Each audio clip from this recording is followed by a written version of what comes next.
Hello, and thank you for tuning in to Discover Stories on Reimagined Radio. My name is Bryden Vino, and I'm a program assistant with the Vancouver Adapted Music Society. This week, I'm joined by Terri Sleeva, a disability rights advocate from Saskatchewan. But first, she has prepared a short presentation regarding accessibility on transit. Hi, I'm Terri Sleeva, disabilities issues advocate, and I would like to talk to you about the recent ruling of the Canadian Transportation Agency. I was warned that if I complained, no one would get the service, even though people with disabilities were obviously left out.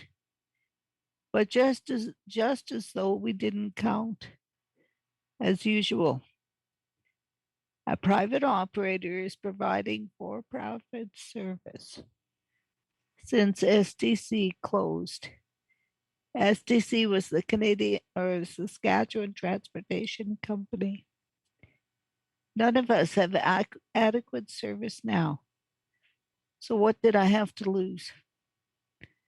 In a precedent-making decision in Canada, the Canadian Transportation Agency ruled against Rider Express. Saskatchewan's disability community applauded this decision to remove a discriminatory practice.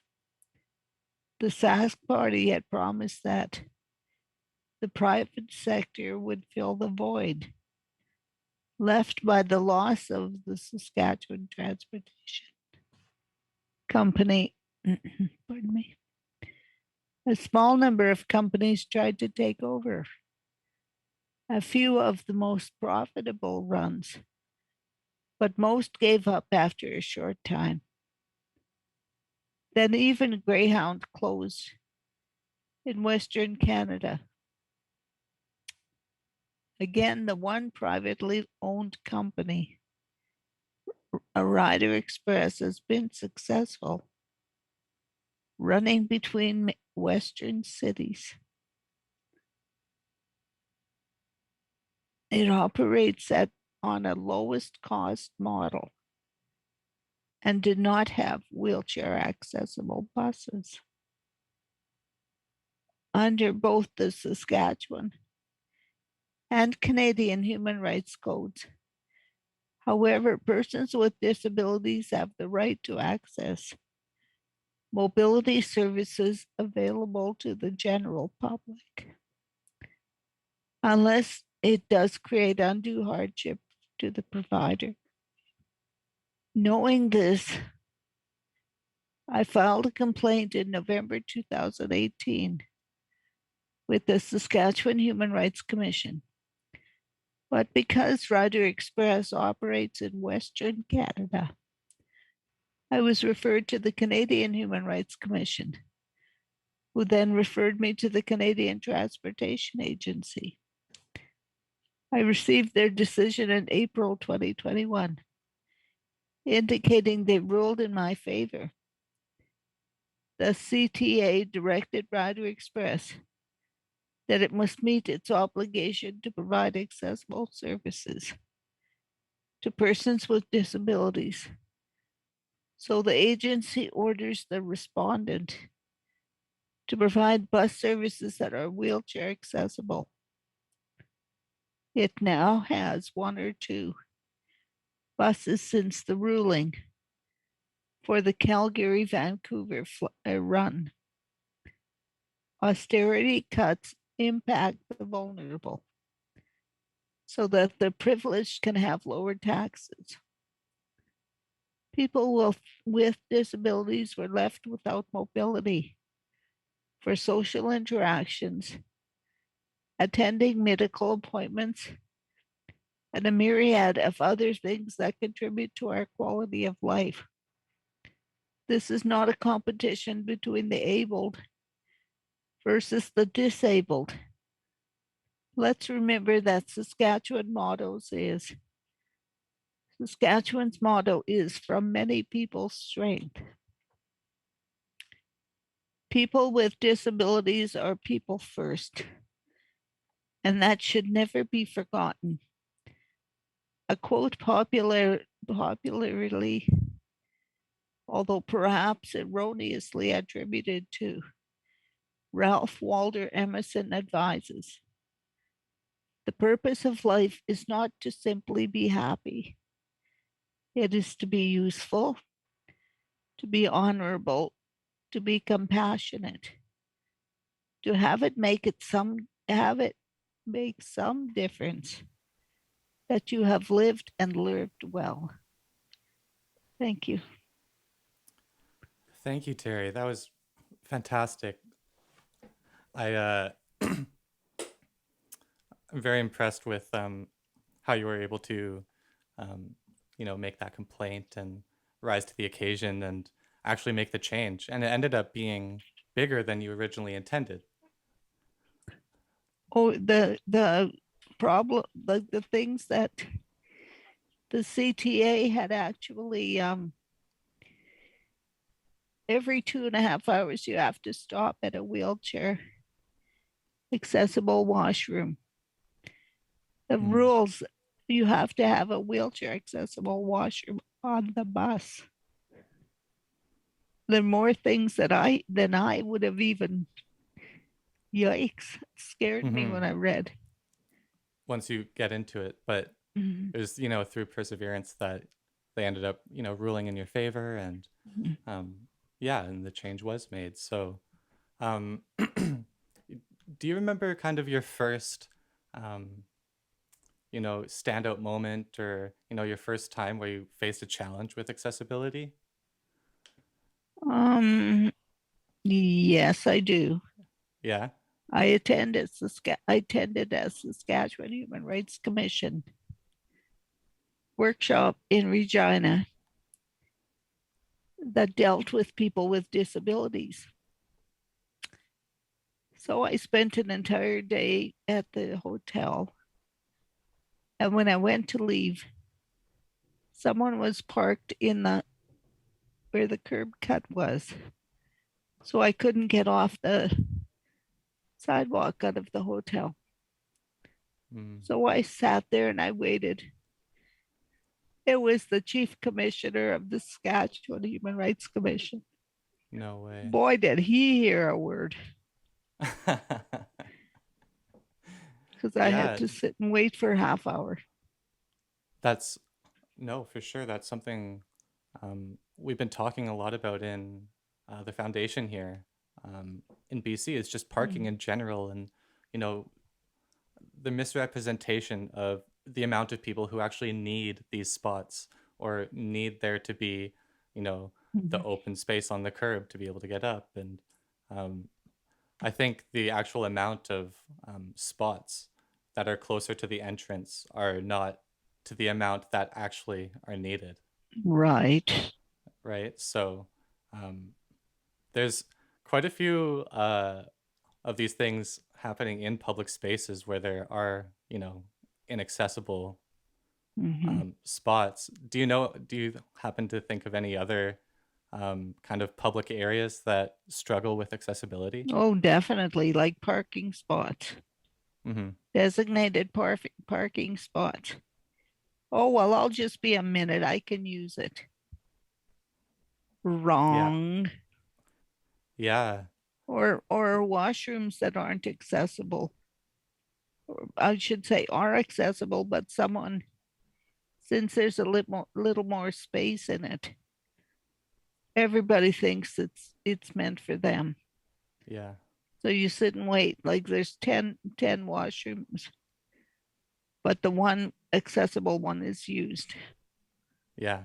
By the able-bodied person. Mm-hmm. Yeah. No, totally. And there's the whole stigma with, yeah, both of these things, washrooms and parking, is um, you know who, quote unquote, actually gets to use it, who Mm-hmm. deserves to use it. Because not everyone that parks in the spot would be in a wheelchair, right? Correct. Disability shows itself in many ways. um, so it's I think educating the public on you know the variety of disability, and not to pass judgment just by Mhm. looking at someone and seeing, oh, they're not in a wheelchair. That means they don't need the spot. There are other disabilities, visible, invisible. Mm-hmm. They are the same in my mind, although they don't need a parking spot. But to see someone like me come up, yeah, I'm in a wheelchair. You Mm-hmm. know, I have limitations. But what about people who have mental health issues?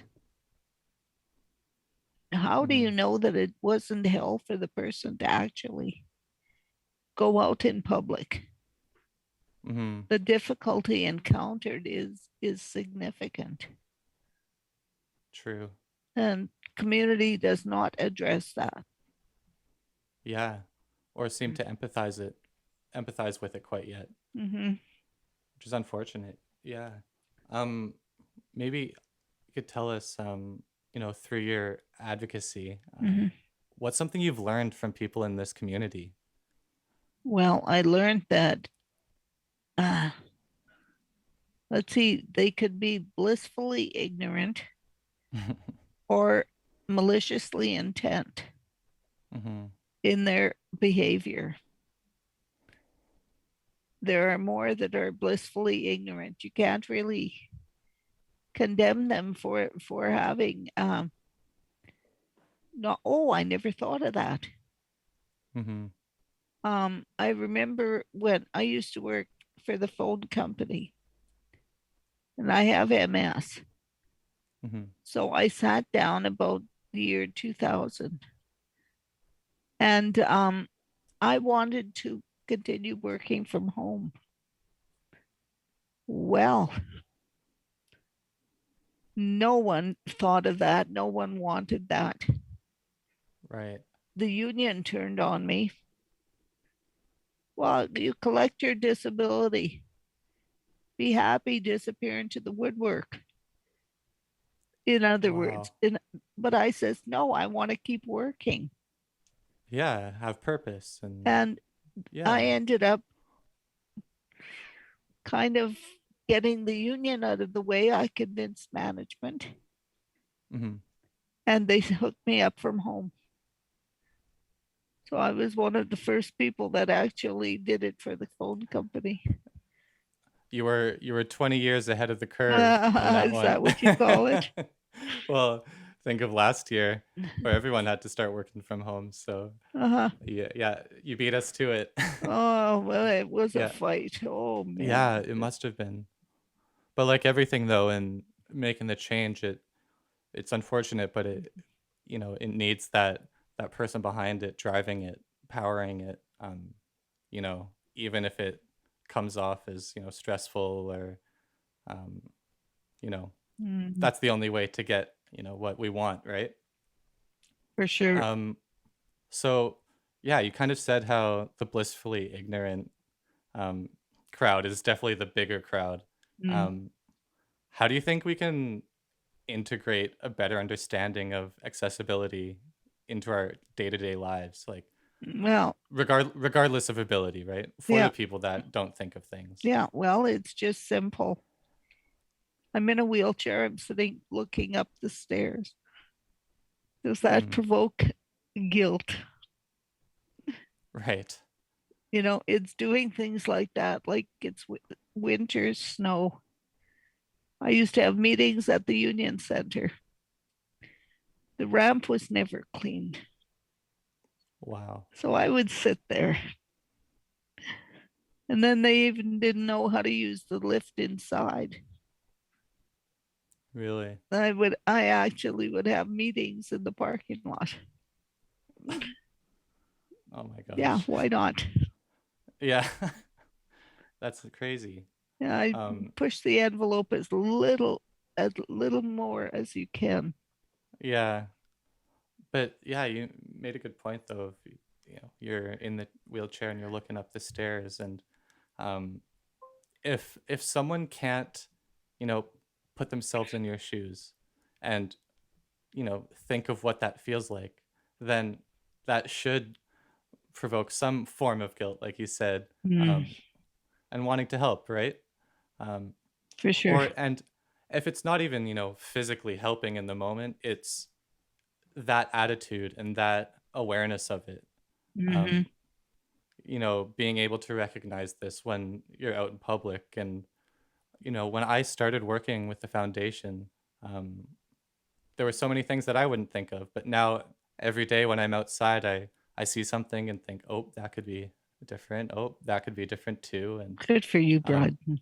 yeah, well, and I'm trying to spread that too. My partner, she starts recognizing things like that Mhm. now, and some of my friends, and I think just that attitude Mhm.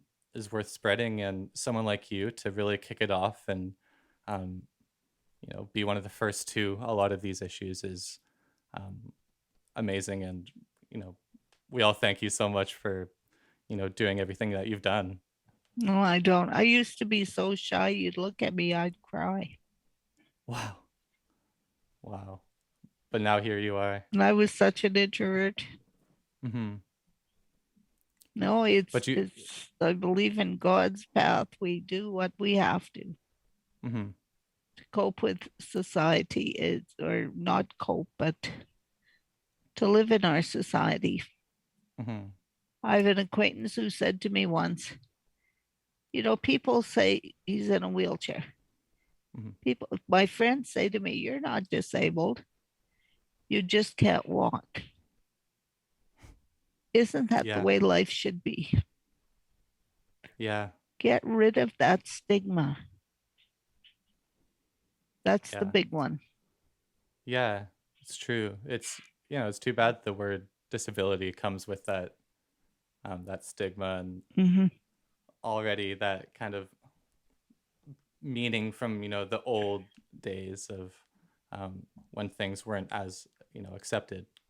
Um, Right. but yeah, you're so right though. No, you're not disabled. You just can't walk, and that's all. You are everything else. Yeah, yeah, yeah. You just have Yeah, to wear glasses like it's no biggie. yeah. It's just another thing. Mm-hmm. Well, I think that's a fantastic place to end, Terri. I thank you so much for coming on the podcast.